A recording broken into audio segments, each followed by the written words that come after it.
Adam 12. Adam 12. Cop Talk America's on the air. Copy. Put me 10-6. I'm tuning into Cop Talk America. Welcome to Cop Talk America, where police discuss the job, answer questions, and respond to law enforcement hot topics around our great nation. With over 100 years combined law enforcement experience, here's your host. Welcome to Cop Talk America, everybody. Today I'm Chad, joined with Jeff and Jarvis today, just the three of us doing the show. It's good to see everybody. I haven't been able to make it here for the last several shows because some of us still have jobs and still have to go to work, so it's kind of rough to make it every once in a while. So it's so it's good seeing everybody anyway. We'll start off the show like we always do. Give our Cop Talk America condolences to our brothers and sisters in blue who have lost in the line of duty this past week or so. Special Agent in Charge Leo Kahn, who was part of the United States Army Criminal Investigation Division. His end of watch was Tuesday, April 30th. Canine Officer Jordan Harris Sheldon of the Morrisville Police Department, North Carolina. His end of watch Saturday, May 4th, 2019. Police Officer Robert McKeithen of the Biloxi Police Department, Mississippi. End of watch Sunday, May 5th, 2019. We will discuss him later. Police Officer Anthony Neri of the Sanibel Police Department, Florida. His end of watch Monday, May 6th, 2019. And Trooper Matthew Elias Gotti, Tennessee Highway Patrol, Tennessee. His end of watch Monday, May 6th, 2019. Our condolences and our thoughts and prayers are with these officers and with their families. And at that count, that brings the total in 2019 to 40 law enforcement officers killed in the line of duty. So anyway, we'll start off the show now with news out of Crazyfornia once again and their proposed measures that they have to limit the use of force that police can use in shootings right now. This is Bill 392, which is they're attempting to pass through legislation. California lawmakers proposed a bill to limit when police officers can use deadly force. The Police Accountability and Community Protection Act says officers can open fire only when it is necessary to prevent imminent and serious bodily injury or death. It shifts the standard for deadly force from reasonable to necessary in an attempt to try and get officers to de-escalate the situation before firing their weapons.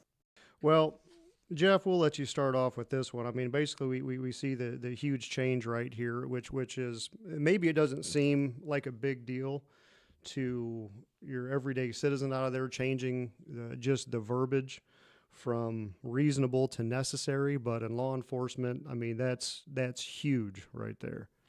Yeah, what I'd like people to do is try to picture you're out of your squad car, you're chasing after someone, it's dark. You've been told the individual has a weapon. He's been involved in or was reportedly involved in some type of crime of violence. As you're chasing him, suddenly he turns around.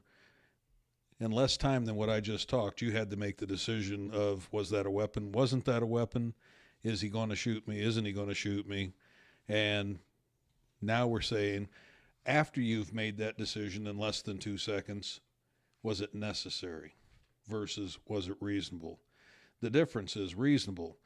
Based on my training and what I've done in my career, what I can see, what the human mind, how it works, and just basic training and the amount of training I've had, taking those factors into account and many others, was what I did, the decision I made in that short period of time. The question's not, was it right? It's, was it reasonable? Now they want to say, was it necessary? We're going to wait until the shooting happens, wait until we do the investigation, and then we're going to judge you after the fact. It's like watching a football game, thinking you know who the winner is. Now we're going to go look at all the film, make a call on all the different penalties, and we'll come back and let you know if it was the team that you thought won. I mean, it's unreasonable. And the only reason these people are trying to do this, the politicians, is because they want to play to the public. And it's not about facts. It's not about what the training of a police officer, who's just a human being trying to do his job or her job, can or can't do. It's about, for these politicians, it's about, if I can keep you stirred up, if I can keep the country divided, if I can keep people into their different separate groups, and we don't sit here and try to look at something and decide, okay, this was an unfortunate incident, but practically there's no other way to do this. Remember, the officer wants to go home to his family and take care of his children and be with his wife. Yeah, and this whole legislation is stemmed from that 2018 shooting of Stephon Clark, which, how'd that begin at, with a vandalism or something like that? It's dark. Officers are chasing him through backyards and fences. It looks like he has a handgun in his hand, and ends up being a cell phone, and officers fire fatal shots. I mean, right there, that's where the definition between reasonable and necessary is paramount. And there's a reason the Supreme Court, in ruling on this, made the decisions they made.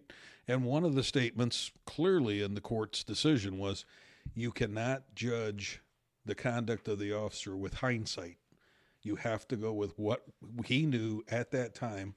And the reason they used the word reasonable, and also it was on the standard of the reasonable officer standard, not a reasonable person, the reasonable officer, taking his training and his experiences and then saying, would a reasonable officer in this situation do this? Never did the court say, was this right? Yeah, because, I mean, how many times in anything in life can you look at it and say, well, was that really necessary? I mean, that's what they'll look at in a Clark. They'll say, well, yeah, it's reasonable if you think you're going to be shot and killed, so you shot first before you could get killed. But afterwards, and to find out it was a cell phone, well, was that really necessary? And that's, I mean, it's for one reason only. It's just to make it easier to prosecute policemen. There you go. It's leave them out there on their own. And the problem is this is another bill, and if you read it, it just says activists. Activists are packing the chambers. Activists are getting phone calls. I would love to see what a vote throughout even the entire state of Crazyfornia of how many people actually would vote for this legislation versus against it. We've talked in past shows of that's where the people that believe that this is ridiculous and they want to back their police officers, they do think police officers are doing a good job, they need to pack the chambers. They need to make the phone calls, because I promise you there's a whole hell of a lot more people out there, even though you'll never know it by listening to anything or reading anything in the media whatsoever, that back the police and know that the police's back are against the wall and think these laws are ridiculous. Unfortunately, their voices aren't heard.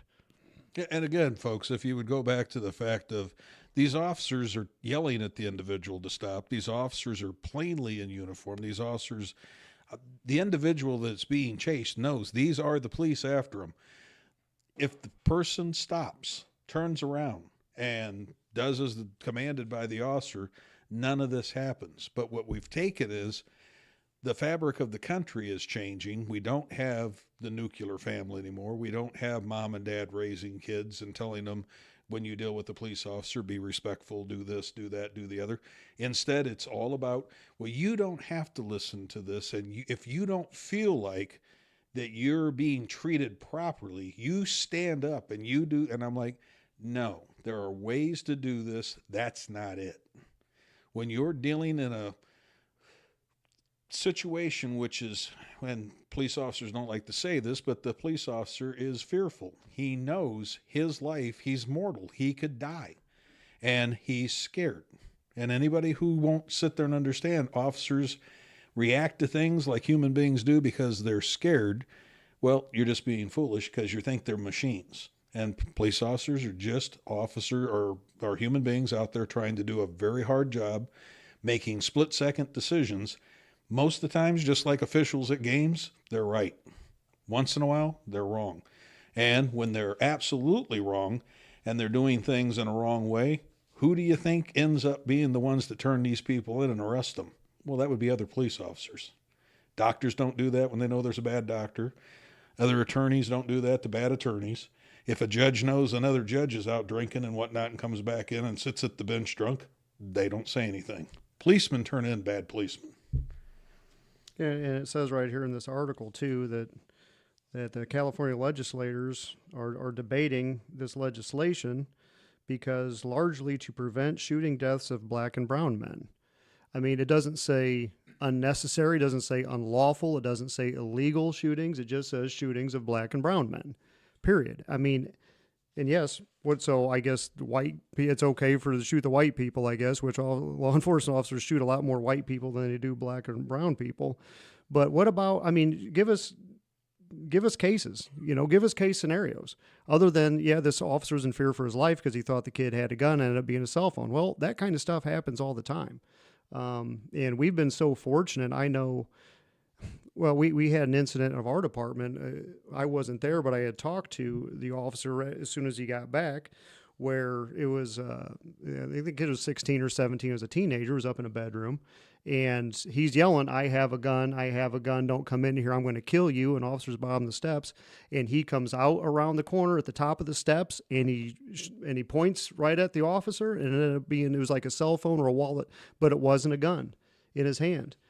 And quite honestly, the officers should have shot him.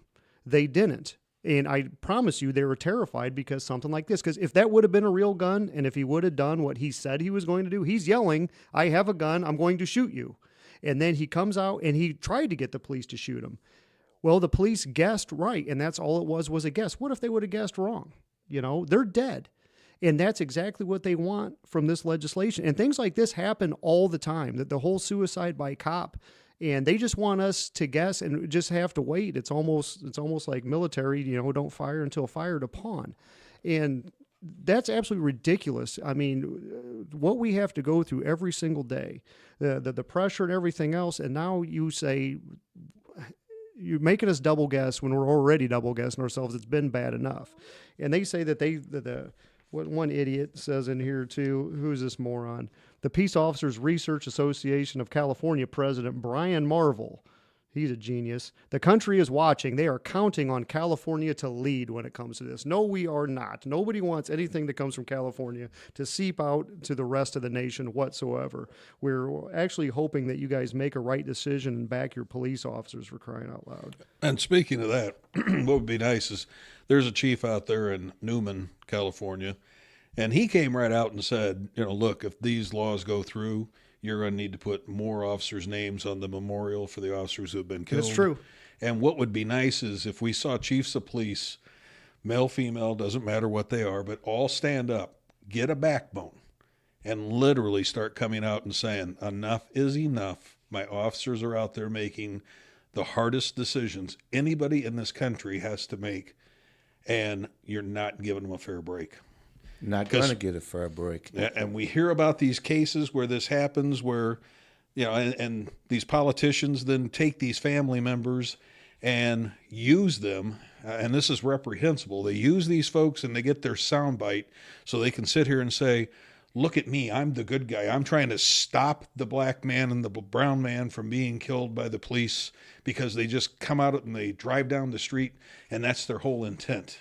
And I'm like, the statement on its face is just ludicrous. It's reckless. It's dumb. And they're doing this, and they say in here, I mean, they're just trying to appease the activists. That's all they're doing. But they have no idea the ramifications that this is going to have. And we've talked about it again and again. Nobody wants to be a cop anymore. It's a national crisis of hiring right now. People are leaving the second they can. We can't hire anybody.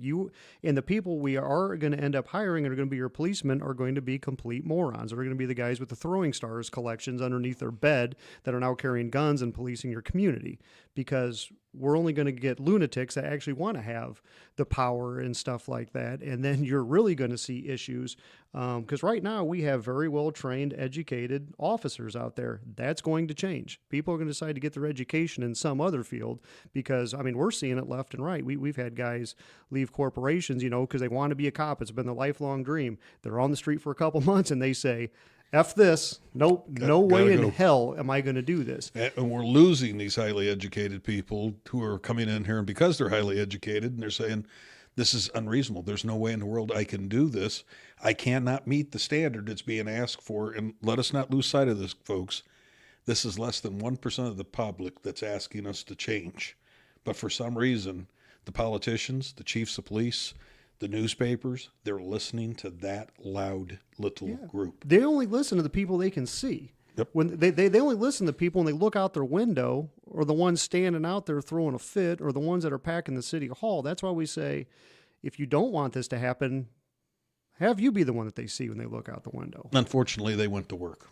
Yeah, I know you got better shit to do. We understand that, but every once in a while, this is going to be very, very important. I mean, they're raising our retirement age, and that's another huge hit. This is a pretty tough job, and it's a young man's job. I mean, I'm 48 years old, but I'm extremely, extremely fit. Is that all? Very well. Wait a minute, he was going good with the extremely fit. I was just opening that up for comment over there too. I mean, because like you two old guys could never be a cop anymore now, because you're too old and too out of shape. But they would both just completely whip my ass right now if they wanted to. So Thinking seriously about it. But yeah, I mean, it's hard enough as it is right now, and to keep on going and to pass horrible legislation like this. Now, you don't think this can actually pass. You don't think this would be able to pass muster with the Supreme Court, because this goes against pretty much what the Supreme Court, which says is reasonable, or I don't know, to your knowledge, can this actually pass and be upheld? If the court stays the way it is, in other words, there's 9 justices, they're picked because of what they know and what they do, and no, it won't have a chance. But let us also remember, these same types of politicians now want to change those rules too. Want to change the judges. Because we want to, everything has to be based on how we feel. Off the radio show here, we were talking about, you have, this woman would have been the governor of Georgia. Podcast. I know you still got your AM radio out there you're listening to. This is technology stuff we got here. It's a podcast. I got a boombox anyway, so. Okay. Anyway, go ahead. We have this woman who would have been the governor of Georgia if the minorities had just been allowed to vote, but we suppressed them. And of course, the facts are that exactly the opposite. More minorities voted in this election than any, and they just lost. But the problem is, because we don't want to hear that. We know that certain groups in this country don't want to hear facts. They just want, I'm going to make a statement because it makes me feel good, and don't anyone question that my facts aren't right.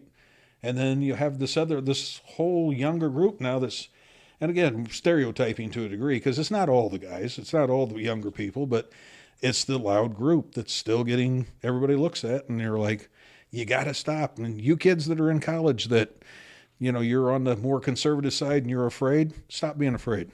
The fear of what's going to happen is generally worse than what will really happen. If you just stand up to things, you'll find out. If you do it, the next guy does it. But when no one does it, then it just falls apart. You just got to learn to stand up to things and say, sometimes when you just got to call it what it is, bullshit is bullshit. That's just the way it is. Well, that's what's going to happen, because you're going to find out more officers are going to look at it, let them pass it and say it goes from reasonable to necessary.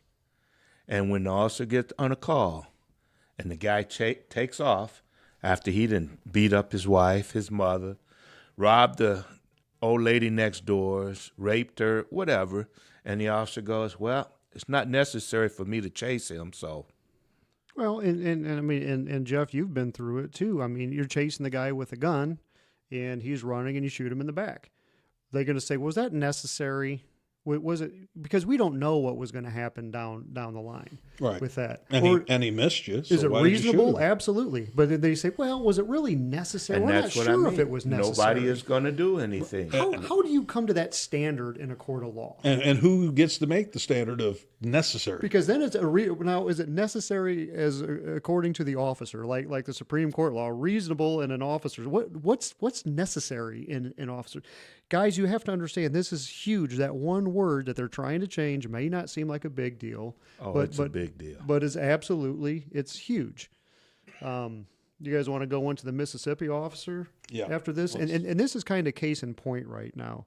I had mentioned, I'm sorry, I just lost his name right here. Also, Officer Robert McKeithen, with the Biloxi, Mississippi Police Department, who was ambushed, shot and killed, shot in the back, 9 times, I believe, multiple times, just walking out to his squad car in the parking lot of the police station. And this just happened May 5th, just this week. Unbelievable. I mean, just, we all get it. We've all understood that, we take, we risk our lives all the time, but these executions, it's just unbelievable. And where's the stories? I did a search. I did a CNN search on this one story. They did one article on this. Fox, I think, had 5, and they had a couple opinion articles out there on it also. But where's the protests on this? Where's people packing the courthouse and everything else? This is a white officer that was executed by a young black man, 19 years old. Now, I personally think that the articles are fine. I think the articles on this is how it should read on any shooting when it comes whatsoever. Just the facts. They didn't make a big deal that it's a white officer that was executed by a black man, but turn this around. And let's say that Officer McKeithen actually at the last second turned around and saw this kid coming and draws his weapon and shoots and kills this kid. What do you think those articles are going to read at this point? White officer shoots young black man in parking lot who allegedly had a gun. Yep. He'd be unarmed first. And then you're going to have the family's going to be down there. Your activists are going to be down there. They're going to be protesting. I mean, we've had more than good shoots, in our jurisdiction. And I mean, just, you had officers shot. They're trying to kill him. Bad guy gets killed. We're getting sued, protests, the whole 9 yards. That's exactly what will happen here. It's one article on CNN of this veteran officer who's going to retire at the end of the year. He got a Medal of Valor for saving disabled kid. I mean, just, family man, been doing this forever. Gets executed in his car. One article. That's all we get. But we get something like this, the kid with the cell phone who's running from the police, who's defying their orders, who comes at him with the cell phone acting like it's a gun, gets killed. We got billions of articles. We're changing laws, everything else. What are we going to do to save our police? And the folks need to understand out there, ambushes of police officers have gone up. By and large, the officer that gets killed has got 11 or more years on the job. So he's a veteran officer. It's not like this is a new guy who doesn't know what he's doing. For an ambush to work, first thing you have to have is surprise.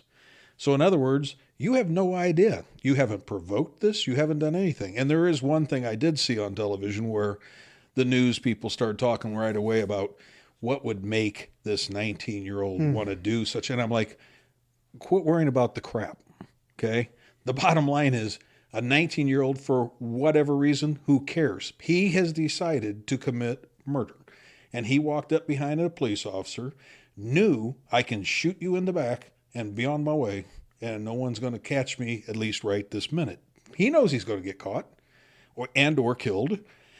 It's a decision he made. He was smiling when they walked him out of the squad car. Yep, now he's trying to do. I think that's a decision he made a long time ago. Anytime he smiles while he's walking into the police station. Why was he at the police station in the first place? I'm waiting for my chance of opportunity. Yep. And 10% of the officers killed in this country are killed in an ambush. They have no idea they're doing it.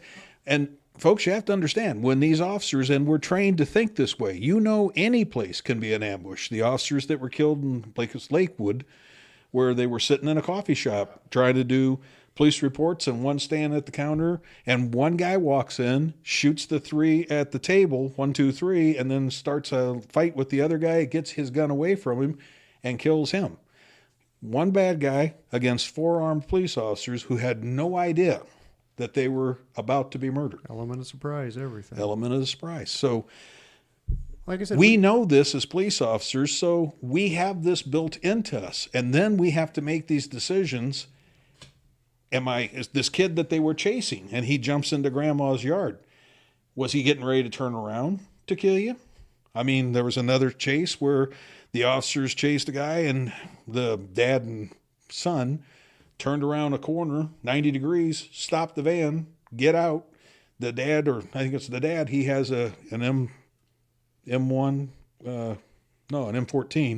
and he shoots 14 times into the car and kills the officer. And the son still walks over and shoots him in the head. Okay? These are things that we train for. So on one hand, you got to be this warrior, and on the other hand, you can't make a mistake. You have to be perfect all the time.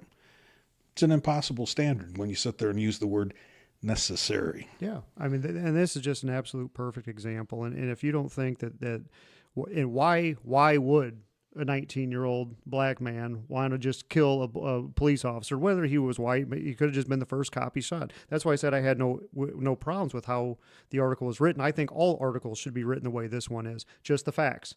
If a police get in a shooting, it should just be police shot this man because this what happened, and leave the whole race thing out of it and the motivation and everything else, because guess what? That has absolutely nothing to do with any shootings that have ever happened by the police with, in recent history anyway. Race never has anything to do with it whatsoever. It's always the circumstances. But who knows what would have happened if he would have caught this kid at the last second, if he'd be getting prosecuted. And at what point are you supposed to know when it's necessary to shoot somebody?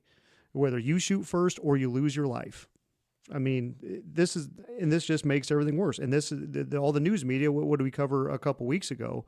Who was it that said, the police are the enemy of the black man or something of that nature? Oh yeah, that was up at Jesse Smollett's thing. Yeah, I mean, and this media that has made police the enemy. That's made this okay. I think it's getting better. Hopefully, that at least the president of the United States, isn't pushing this anymore. Like I can't remember the old president's name, but like he was pushing against the hatred of police officers anyway. Hopefully it's getting a little bit better, but you're still having these ambushes. So, but this goes back, that part of it goes back to the intentional two sides trying to keep us divided into our little camps, and there's no reason for it.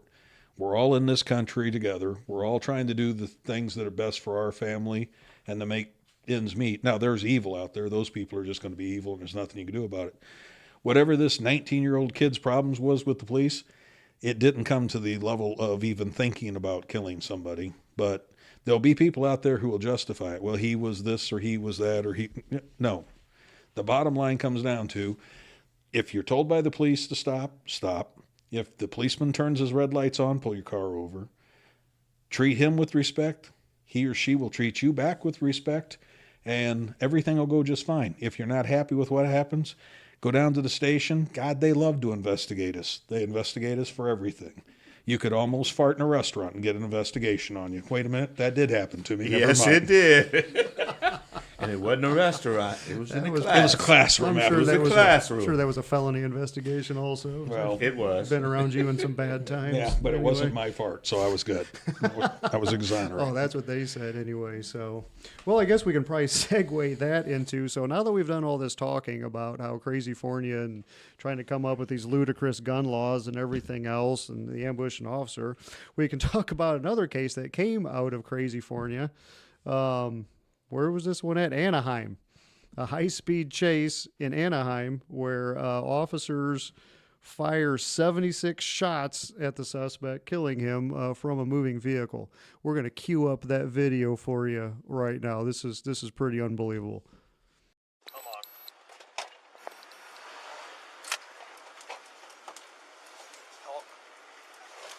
Stop! Hey, stop! Stop the car! Stop the car, dude! I got it.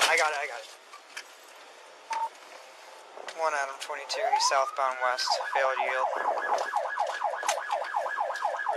just rolled down the window, he's reaching. Give us some distance, dude, give us some distance. I think he's got a gun. 417 out the window. Dude, give us some,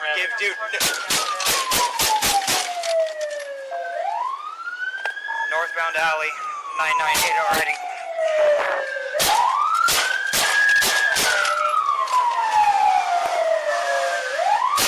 Start shooting, dude. I'm reloading. Start firing. Rifle, hold on. All right.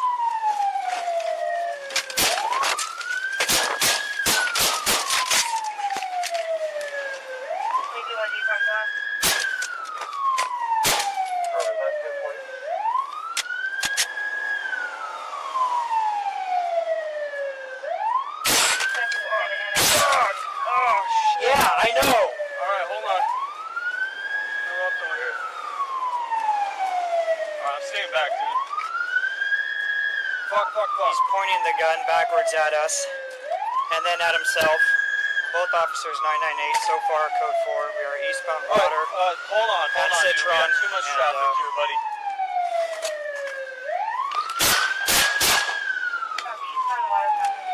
Don't take a shot. Don't take a shot. There's Okay, people okay, in front of okay. us. People in front of us. All right. I'm low on ammo. Do you have a 9? Yes. Give me one.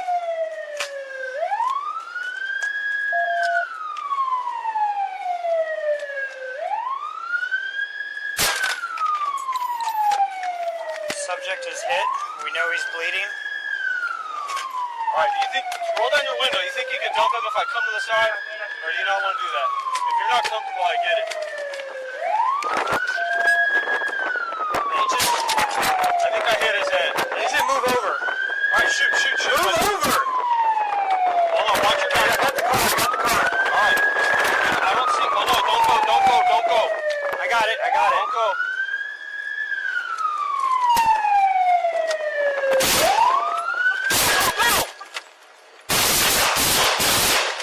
Get down! Get down!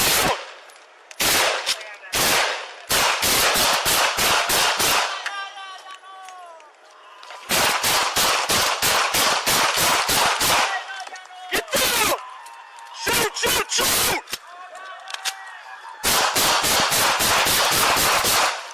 All right, he's done. All right. Okay, watch your back. He's good. Watch the house. People are gonna come out. We're back. We need medics. Hey, that's it. That's his dad. Watch him. That's his dad. All right. Okay, hold on. You got another glove? You got another? I got it. All right. Just watch perimeter. Fuck. Can't fucking hear. Neither can I. All right. I'm sorry, buddy. It's okay. All right. Hold on. The gun. You got the gun? Get that gun. Hey, there's... Hold on, buddy. You okay? I'm fine. You're good? Yes, Okay. I'm fine. Holy shit. Jarvis. Let's do that again. That was great. Oh my. All right. Okay, I don't even know what to say. I guess if shit like that was happening every single day in California, I could understand the laws. Pretty sure that wasn't necessary. Oh, they were just doing their job. Oh my God. Okay. We're stretching reasonable completely way out of sorts. That was a little unnecessary, I You think. don't know what started this, so don't say it was unreasonable. Okay, well let's give a little. Let me do a little background on this anyway. So this was 9:30 in the morning, is what time this started, and the officers were dispatched to a residence on a man who had ingested an unknown drug, was hallucinating, and armed with a knife and gun inside his Chevy truck. So as you saw in the video, the officers arrive on scene. You know, they order him to stop. He drives off in the truck. And I don't know. I mean, I don't think it said in the article points or a gun at him. if they said something about if he was pointing a gun at him as they were driving and all this. But okay, all I can say, and I think it's pretty safe that we can say from our experience, we've all been in high-speed chases, multiple high-speed chases with people in the vehicles that are armed. And we have never done this. I've chased people who've aimed guns at me, and I've never had the thought that I would start shooting while driving. Like if you're in the country, maybe I can see one officer shot. Well, I guess the combined, they shot 76 times through a subdivision at 9:30 in the morning with cars, kids, people, everything else. I mean, God only knows where these rounds can go. But I'll tell you what, though. I'll bet you anything that if you find out there was the guy who was driving the car was a 10-year veteran and the passenger was a rookie, and this poor rookie, of course, they fired the rookie because he's not even off probation. So they just said, sorry, kid, you're gone. And that poor kid, he was pretty much at the whim of the 10-year veteran, because if you're sitting there with the guy with 10 years and you're the rookie and he's sitting there telling you to shoot at the car, I don't care who you are, you're probably going to start shooting at the car. And I'll bet you that anybody, if this would have been necessary, that the 10-year veteran did a hell of a job. I mean, the guy was calm. I mean, he was calling it out. He's driving. He's shooting. He's changing mags. Even after they get out of the car and they continue their barrage of fire at the vehicle, and he's watching his back. I mean, he's got his wits about him the entire time, which a lot of times you get these shootings, people are just, I mean, their mind is frozen at the end of it. And this guy, but oh my God, I just watched this and I'm like, okay, well, everything we were talking about before, and you see something like this, right now, I think he's just suspended, I think, pending this investigation. And granted, we don't know if he was pointing the gun back at him, if they thought he had shot at him. This, I don't know. We're just watching the video like everybody else. And I was just beside myself watching this.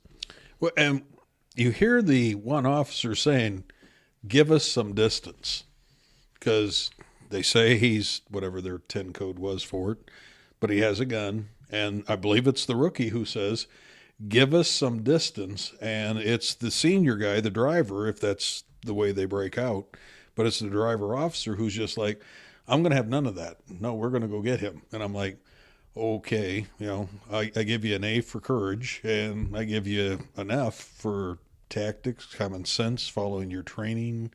I mean, every bullet you shoot is going somewhere, and it's going to hit something or someone, and you're responsible for all of them.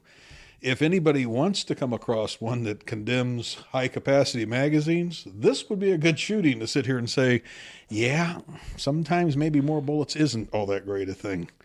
But it really just comes down to this. Is it legal to shoot at someone who's aiming a weapon at you? Absolutely. So probably in the legal sense, is he legally right that he could shoot at this person? Absolutely. By his department's training, I'm just going to have to assume that no. They're going to be like, are you, your reaction when we started this, are you kidding me? I don't even want to be the sergeant rolling up on this thing going, God, you started where and we did what to who to where. And then when the other guy says, hey, what are you shooting a 9? And he goes, yeah, give me a magazine. The answer to that is no. There are 67 rounds unaccounted for. I mean, I'm just, by math, he was hit 9 times. I'm sure somebody, if there was somebody in the bed of the pickup truck with an AR shooting at them as they were driving, create some distance. Completely necessary. Completely necessary. And believe me, I never bad talk these officers ever in these shootings. And well, you know, you don't know from their vantage point. Wow. This one just, I don't know what to say after that. But other than the guy did a hell of a job.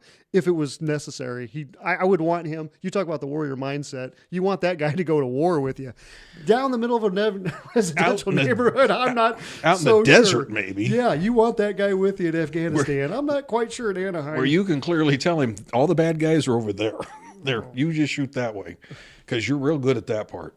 Other than that, hell of a job. Because there is a case that I know about where a highly trained officer ends up firing a couple rounds and ports the window with his AR, and they're chasing, but they're out in God's country and it's in the middle of the night, and there's the chances of anybody else being around are next to none.